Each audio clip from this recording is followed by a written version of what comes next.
Hay una serie de actividades en la comarca serrana para este fin de semana y el arranque de la semana próxima en bibliotecas y en entidades educativas que tienen que ver con el abuso sexual en la infancia y el trabajo que hacen adultos y adultos por los derechos de la infancia, que van a presentar el libro Somos Sobrevivientes, Crónicas de Abuso Sexual en la Infancia. Va a ser, por ejemplo, hoy viernes a las 7 de la tarde en Torkins, en el Instituto Superior de Formación 162. Mañana nos contaba Amalia de la Biblio Macedonio Fernández de Villa Ventana, que van a participar del espacio ¿Qué libro me recomendás? Con esta propuesta de 4 a 6 y media de la tarde de encontrarse y charlar sobre libros y sobre lo que esos libros cuentan. Y el lunes en la Escuela Secundaria 5 de Villa y el martes en la Biblioteca San Martín de Saldungaray van a continuar también con estos espacios. Participan Sebastián Cuatromo y Silvia Piceda, que son integrantes de la ONG y que vienen promoviendo estas discusiones y también las distintas instancias para hablar de abuso sexual en la infancia. La que está en línea justamente es Silvia Piceda para conversar un ratito con nosotros y nosotras. ¿Qué tal, Silvia? ¿Cómo estás? Gracias por atendernos. No, por favor, un gusto estar hablando con ustedes. Bueno, estuvimos viendo la vasta tarea que tienen de difusión de esta temática que, las tiene también como parte de su historia de vida, ¿no? ¿Querés contarnos un poco de qué de tu trayectoria te ubica hoy como un referente de la discusión sobre abuso sexual infantil? Sí, fue una decisión que tuvimos hace varios años con Sebastián.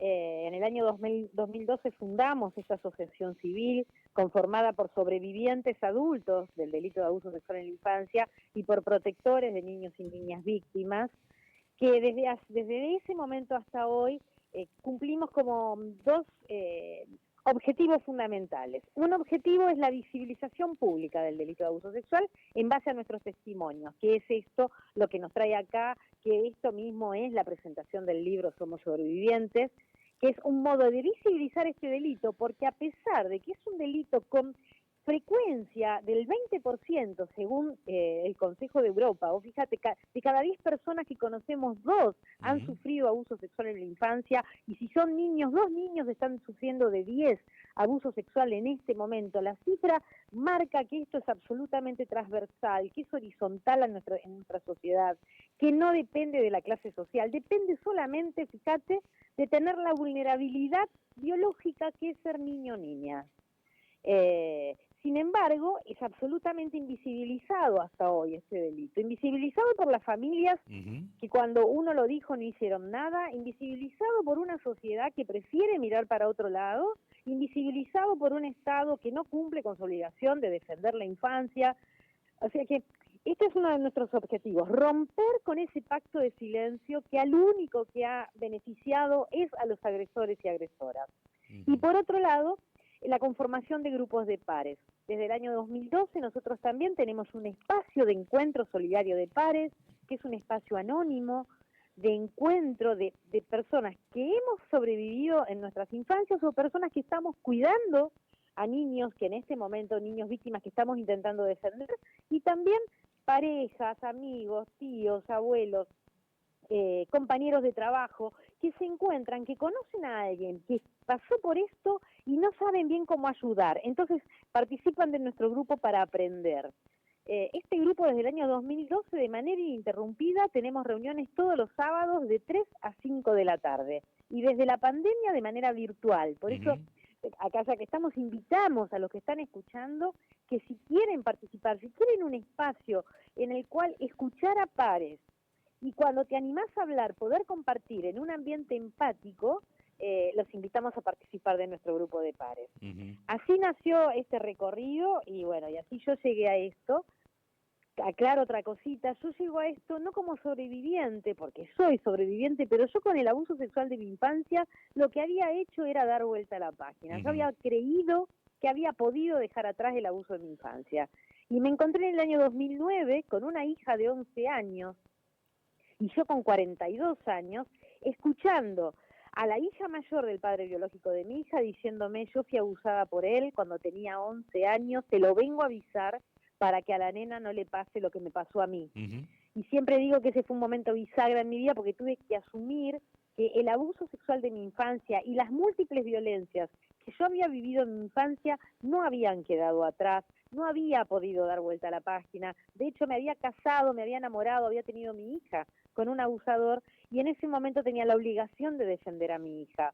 Y bueno, y ahí viene todo un proceso que siempre yo digo que mi hija rescató mi infancia, porque me vi obligada a volver a ver esa infancia que no había no pude dejarla tan fácilmente, con solo la decisión de decir: soy independiente, trabajo y me gano mi sueldo, no dependo de ningún varón. No se resolvía tan fácil ese trauma de infancia. Así que bueno, eso es lo que me trajo Silvia, en hoy algún acá. momento decías que, bueno, es esa historia del abuso en la infancia o esa vulnerabilidad, digamos, o mejor dicho, que tu vínculo con una persona que luego resulta abusador no estaba desligada de esa historia, de ese abuso infantil. ¿Qué es lo que entra en juego ahí? ¿Es la vulnerabilidad? ¿Por qué se da esa situación? ¿O qué es, cómo se construye ese vínculo? Sí. Yo creo que hay muchísimos factores. Por un lado, yo fui criada en un hogar muy violento. Mi padre era muy violento, o sea, yo estaba entrenada en tolerar la aridez de lo que es vivir con personas violentas y psicopáticas. Entonces, tenés resistencia al desierto. Esto es algo que yo lo veo hoy, ¿no? Entonces, quizás situaciones, reacciones que una persona criada en un ambiente sano, de amor, de respeto, rápidamente se da cuenta que hay algo que no tiene que tolerar. Las que fuimos criadas y los que fuimos criados en ambientes de mucha violencia, tenemos absolutamente bloqueado, o muchos o muchas de nosotros, tenemos bloqueado la señal de alerta. Eso es una de las cosas primeras que puedo decirte. Y otra cosa que veo claramente es que el abuso sexual en la infancia, además de ser un delito, constituye un verdadero trauma. Trauma significa que la persona que lo vive está sintiendo que pierde la vida, que tiene riesgo de vida con lo que está pasando. Se te rompen todas las estructuras. Y eso, el mejor modo de resolverlo es viéndolo, analizando, teniendo en cuenta que eso te va a dar síntomas, que eso te va a dar modos en la vida adulta, con esto, con bajas señales de alerta ante situaciones de riesgo, o sea, múltiples síntomas que como yo no tuve la posibilidad de verlos, de analizarlos, de trabajarlos, yo creo que confluencian en que, bueno, me casé con un abusador y no me di cuenta. Y vos fíjate, mi propia hija, lo que en algún momento dice, ella dice: ¿qué hubiera sido de mi vida si no venía Romina a avisar? Y acá también está la importancia, y esto es lo que nosotros llamamos, por eso salimos a lo público, la importancia de los adultos y adultas saliendo a defender a los niños y niñas. Yo siempre digo que Romina, con su verdad, me obligó a mí a ser una mamá protectora, porque viene y me avisa y me obliga a esto, ¿no? A trabajar para ver y a trabajar para proteger a mi hija.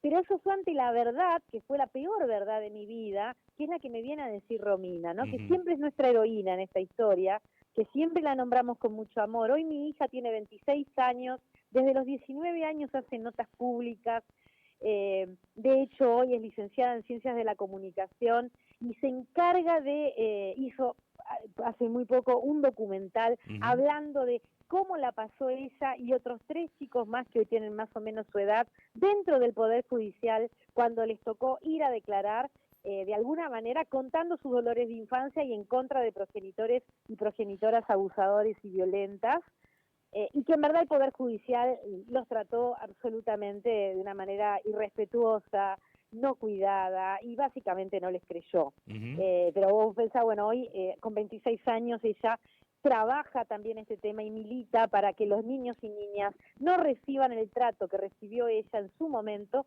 cuando le tocó ir al Poder Judicial en ese momento de La Plata, que era donde vivíamos. Pensaba Y recién bueno, cuando decías también diciendo esto, ¿no? madre protectora, pero vinculado a esto del Poder Judicial, también te llevó a tomar determinaciones que iban en contra justamente de lo que se determinaba, porque ahí instaba, digamos, a que se sostenga ese vínculo con el progenitor denunciado. Sí, sí, sí, totalmente. En el año, vos pensás que Romina viene a contarme su verdad aproximadamente en septiembre del 2009. Yo ya estaba separada de este hombre, pero vivía muy cerca, en una zona rural, él vivía en la hectárea de al lado nuestro, o sea, Ujú. vivíamos cercanos. Yo de hecho había acordado eso porque consideraba que yo me separaba de él, pero que la nena no tenía por qué no tener contacto con su papá. Eso había sido 4 o 5 años antes, cuando yo me entero esto de que este hombre había abusado de su hija mayor, y en ese mismo momento me entero que su padre a la vez era un abusador y que había abusado de múltiples niñas, incluidas las nietas, o sea, las primas hermanas de mi hija habían sido abusadas por su abuelo. Voy al Poder Judicial a pedir ayuda. Ese mismo juez de familia que años antes había ido a arreglar que este hombre viviera cercano, ¿me entendés? Que yo no tenía ningún problema en que mi hija tuviera un vínculo con él, de repente voy al mismo Poder Judicial a decir, miren, o sea, este hombre abusó de su hija mayor, se crió en un hogar donde se abusa de las niñas, hagan algo con esto, ayúdenme. Y me encontré que el Poder Judicial lo que hizo es pensar que éramos dos mujeres rencorosas, las dos mujeres éramos Romina y yo, y que en ningún momento iban a defender a mi hija. Y esto llegó a la conclusión de que un año después, en diciembre del 2010, me escapo de mi casa con mi hija porque el juez de familia, el juez Rondina, Hugo Rondina, determinó que mi hija tenía que encontrarse con su padre en la casa de la abuela paterna. Ujú. Vos fíjate, yo te digo esto y a vos te parece una barbaridad, ¿no? O sea, mandar a una niña con un hombre denunciado a la casa de la abuela paterna, donde ya se sabía, a ese momento ya teníamos 6 denunciantes adultas que podían venir como testigos a decir que habían sido abusadas por el abuelo. El abuelo ya había fallecido en ese momento, pero lo real es que esta abuela nunca había protegido a las niñas de su casa, ni a las vecinas, ni a todas las que habían sido abusadas. Y Ujú. el juez Rondina creía o pensaba y quería obligarme a que yo entregara a mi hija a ese hombre en esa casa. Por supuesto que me escapé, vivimos clandestinas con mi hija un tiempo, inicié una causa judicial en Capital Federal, o sea, 50 kilómetros de donde vivíamos, y durante algunos años tuvimos la paradoja, esto de que en Capital teníamos una prohibición de acercamiento para este hombre, ¿no? Teníamos una cautelar con prohibición de acercamiento, y en La Plata me estaban multando por cada día que yo no entregaba a mi hija. Ujú. Eh, Paralelo a esto, yo conformo un grupo de madres para ayudarnos entre nosotras, para tratar de seguir la vida, porque para mí era insoportable esta realidad, sostenerla sola, por eso empecé a armar un grupo de madres que estuvieran pasando por lo mismo. Y en el año 2012 conozco a Sebastián, y ahí se armó esta maravilla que es Adultos por los Derechos de la Infancia, y es esto de que por un lado salimos a lo público, porque si algo teníamos en claro con Sebastián es que el abuso sexual, ni el nuestro en nuestras infancias, ni el después, cuando salís como adulta o adulto protector a defender a un niño víctima, no tiene nada que ver ni con un tema de mala suerte, ni Ujú. con un tema uy, viste, me pasa todo a mí. Tiene que ver, en verdad no es un tema individual, es un tema social, es un tema cultural, es un tema político, es un tema que toda la sociedad adulta de buena voluntad tiene que movilizarse para defender a los niños y niñas de hoy. Y bueno, y esto es una convicción que tenemos y es lo que nos lleva adelante y es lo que nos trae acá una vez más a, a expresar y a contar y compartir nuestras historias de vida para intentar que cada vez más adultos y adultas digan, vamos a terminar con esto. Ujú. Esto no puede seguir sucediendo. Y bueno, por eso estamos acá. Silvia, y para un niño o niña que logra contar lo que le pasa y recibe la no respuesta, el mirar para otro lado, la negación, ¿qué significa, digamos? ¿Qué efecto tiene? El efecto que tiene es devastador. O sea, yo la sensación que tuve cuando se lo dije a mis padres y no hicieron nada es la certeza de soledad y de desprotección. Es saber que vos no tenés a nadie que te cuide. Y esta es una sensación común en todos los que somos sobrevivientes y que no hemos tenido adultos protectores y adultas protectoras, ¿no? Eh, pero algo que es importante en esto saber, de que el gesto de protección no hace falta que venga de los padres, solamente de la madre biológica o del padre biológico. Por eso nosotros decimos que para criar un niño o niña hace falta una aldea. Ese gesto protector puede venir de la mano de un docente, de la kiosquera, del verdulero, de la persona que está en el club, del profesor que está en el club y ve a un niño, del pastor, de cualquiera de los ámbitos donde los niños circulan, viven, transcurren su vida, puede haber un adulto o adulta atento que se dé cuenta que ese niño o niña está sufriendo y que esté dispuesto a hacer algo por ese niño o niña. Y por eso nosotros hablamos tanto de la aldea protectora, porque es fundamental por eso nosotros hablamos de adultos de buena voluntad, porque del otro lado están los pedófilos, y eso también tenemos que saberlo. En nuestra sociedad adulta, entre nosotros y nosotras, están los pedófilos y las pedófilas, tenemos que saber que están, y tenemos que hacer todo lo que podemos para proteger a los niños y niñas. No nos sirve para nada el hacer como que no pasó, el no tomar una conducta cuando te enterás de un caso o un relato. Hay que acompañar a la víctima, hay que acompañar a los adultos y adultas protectores de ese niño o niña. Hay que aprender a escuchar a la compañera, a la pareja, al amigo que tiene eso para decirnos, que quizás viene realmente de alguna manera obturándole la vida, y que el poder hablar con alguien que lo escucha con amor y empatía empieza a liberar una catarata de emociones y te libera sobre todo de la culpa y el aislamiento, que fue una de las peores cosas que tuvimos los que fuimos violentados en nuestras infancias, el sentirnos absolutamente aislados y solos, humillados y avergonzados por lo que nos pasó. Eso se empieza a romper cuando encontrás a alguien que te escucha, que te abraza y te dice yo te creo. Y bueno, después empieza el camino de sanación, ¿verdad? De cada uno, de hacer el proceso para que ese dolor no siga obturándonos la vida. Están escuchando a Silvia Piceda, que es integrante de la ONG Adultas por los Derechos de la Infancia, que está en estos días en la zona de Torquins, de Villaventana, de Saldungaray, más allá de lo que contaban de la posibilidad de tener acompañamiento y encontrarles virtualmente. La motivación aquí también es la presentación de este libro, Somos Sobrevivientes, que es interesante también no solamente por las historias, sino por la forma en la que las reflejan. Me gustaría que nos cuentes un poco, pero partiendo de esta idea de la denominación de sobrevivientes. ¿Qué hay detrás de esa palabra? ¿Tiene que ver con esto del trauma que contabas antes?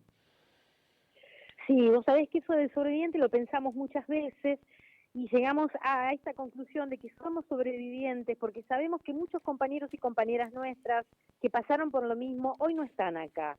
Sabemos que nuestros compañeros y compañeras, muchos, han muerto por suicidio, han muerto porque delinquieron, han muerto porque entraron en el consumo problemático de sustancias y esto los llevó a tener accidentes prematuras. O sea, sabemos que el trauma de haber pasado por abuso sexual en la infancia y otras violencias durante las infancias da impacto en nuestra vida. Y esos impactos en nuestra vida muchísimas veces las personas no han podido sobrellevarlos. Y otra cosa importante es que este término se utiliza además porque se compara el sufrimiento de los que hemos sufrido abuso en la infancia con el haber estado en una guerra, con el haber estado en un campo de concentración, con el haber pasado situaciones extremas. Esto creo que sirve además para dar idea de la gravedad de este delito y de cómo es necesario que haya una sociedad dispuesta a escuchar y a sostener y a entender a los que somos sobrevivientes de este delito, ¿no? Así que desde ahí sale la palabra y el libro este nace, vos mirá, de una manera maravillosa. Antes de la pandemia, habrá sido alrededor del año 2019, calculo, estuvieron en Buenos Aires un grupo de compañeros de sobrevivientes de abuso sexual eclesiástico de Estados Unidos, norteamericanos, que vinieron a hacer campañas de visibilización y que estuvimos con ellos haciendo visibilización en diferentes lugares durante la semana. Entonces nosotros los invitamos, en ese momento nuestras reuniones de pares eran presenciales en un centro cultural en Capital Federal, en el barrio de Flores, los invitamos a que participen en nuestro grupo de pares. Y ellos, para venir a nuestra reunión de pares, trajeron un traductor. Y el traductor es uno de estos escritores, que es Fabián Martínez Icardi, que él cuenta en el prólogo del libro, que cuando él está en la reunión y empieza a escuchar lo que es esto del pasar la palabra, y vive la emoción que es estar en una reunión nuestra de pares, él piensa, yo tengo que ayudar a que esto se conozca.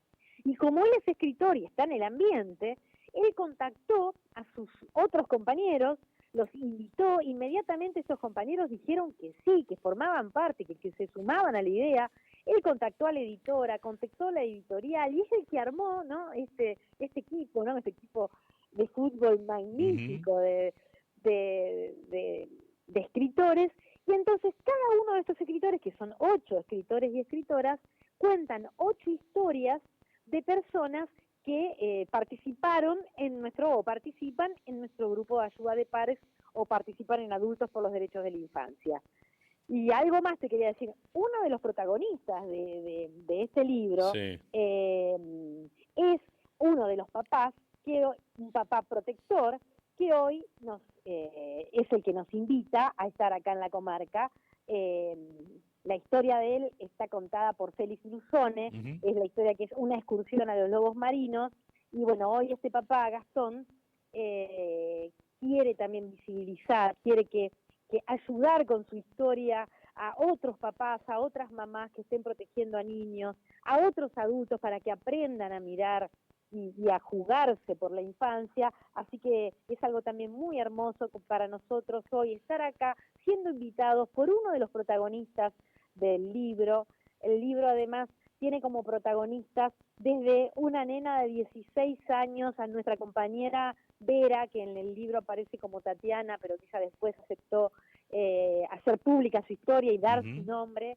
Vera, de 87 años. Vera Ella es la falleció el que año pasado. le relató la historia de Dolores Reyes. Ahí hubo una historia particular, ¿no? De cómo encontró reflejada su propia historia. Dolores Reyes, O bueno, espérate, no me no, acuerdo si fuera Dolores Reyes, pero sí era la historia de esta mujer de 86 años bueno, sí, lo que le significaba revivir, ¿no? En la lectura de la crónica su tota- propia historia de vida. totalmente. La historia de Vera la cuenta Juan Carlos Kramer y lo que vimos, o sea, lo que vio en esto es, Vera empieza a hacer grupo de pares teniendo un problema de adicción, Ujú. más o menos a los 60 años. Y ella después, bueno, hace grupo de pares muchísimos años, en verdad deja de tener consumo, recuerda que fue abusada, pero fue un tema que dejó ahí. Y más o menos a los 80 años de Vera nos ve en televisión a Sebastián y a mí haciendo una nota y ella nos ve y dice, eso me pasó a mí. Y anotó en un papelito nuestro nombre del grupo de pares y la dirección. Y un día sábado se aparece en nuestra reunión de pares Vera con sus 80 y pico de años y fue por años nuestra realmente una persona muy sabia, muy conocedora del alma humana y lo que son los grupos de pares y nos ayudó muchísimo. Y Vera en ese camino, además, pudo, fíjate, hablar de su historia y hacer una denuncia ante el Ministerio de Justicia. El Ministerio de Justicia de la Nación le toma su denuncia. Vera fue abusada por su progenitor. El Estado el Estado le pide disculpas a Vera por no Ujú. haber generado los ámbitos propicios antes en su vida para que ella pudiera lograr reparación y justicia. Y vos sabés que eso fue un evento muy importante para Vera, muy sanador. Así que la historia de Vera es una historia muy esperanzadora, mostrando que no hay límite de edad para asumirse como víctima y tener eso que sería como dejar de sentir vergüenza y culpa, ¿no? Una cosa es tener dolor por haber sufrido un trauma y otra cosa es tener vergüenza y culpa, que es lo que nos ha marcado a los sobrevivientes durante, te diría, décadas. Y es lo que estamos rompiendo cuando nos unimos, cuando salimos a hablar y cuando salimos a defender a los niños de hoy. Ujú. Se rompe eso y la vergüenza y la culpa la tienen que cargar los agresores, agresoras y sus cómplices. Ujú. Ese es el lugar de la vergüenza y la culpa, no para las víctimas y para sus protectores. Y en tu caso, como vos, bueno, tu historia la cuenta Claudia Abov. ¿Cómo es Sí. cómo te viste, que te resultó, digamos, de verte allí, además del proceso de contarle e ir armando ese relato, ¿no? Ay, fue una experiencia muy linda para todos nosotros, vos sabés, fue una experiencia, la hicimos en plena pandemia, yo fui una de las pocas que pude ver la Claudia justo antes de que empezara, viste, la cuarentena, que pudimos tener un encuentro de vernos. Muchos compañeros y compañeras que están en los relatos nunca se encontraron con Ujú. sus escritores porque era época de pandemia, así que también tuvo, viste, como una connotación muy particular el armado del libro, ¿no? El trabajo del libro. Y siempre es muy impactante, porque aún yo misma, que hace años vengo contando mi historia, cuando vos la ves reflejada y escrita, es como una emoción diferente, ¿no? Y ves qué fue lo que el escritor tomó como dato Claro. importante para contar, es muy, muy emocionante. Y vos sabés que algo que vemos nosotros del libro, que además de la calidad literaria que tiene, porque por supuesto que escritores como Claudia Boaz, Félix Brusone, Gabriela Cabezón Cámara, Juan Carlos Kramer, Fabián Martínez Icardi, Sergio Holguín, Claudia Piñeiro y Dolores Reyes, o sea, escritores con esta capacidad, a la vez están contando nuestros testimonios de vida. Entonces el libro tiene dos características para nosotros muy importantes, una calidad literaria indiscutible, porque fue escrita por escritores realmente que tienen mucho oficio, y por otro lado la fuerza del testimonio, de la fuerza que tienen nuestras propios testimonios de vida. Así que invitamos a que las personas lean este libro, lo vean, lo compartan, porque estamos seguros de que es una obra que genera un impacto muy fuerte en el que lo lee.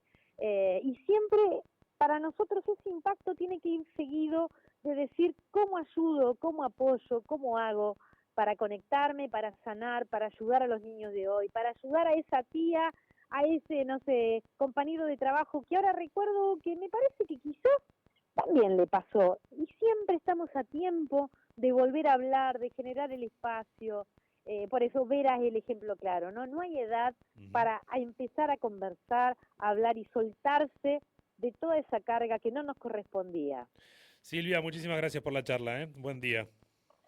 Muchas gracias, un abrazo a todos y a todas, y bueno, acá estamos. Bien, hasta pronto. Ahí repetimos la invitación. Entonces, hoy a las 7 de la tarde en Torkins, en el Instituto Superior de Formación 162. Mañana están en Villa Ventana, en la Biblio Macedonio Fernández, con este espacio de qué libro me recomendás. Bueno, hablando sobre esta temática. El lunes a las 9:30 en la Escuela Secundaria número 5 de Villa Ventana. Y el martes a las 10:30 en la Biblioteca Popular General San Martín de Saldungaray, sobrevivientes, crónicas de abuso sexual en la infancia. Más información en adultos con X, adultux por los derechos de la infancia.com.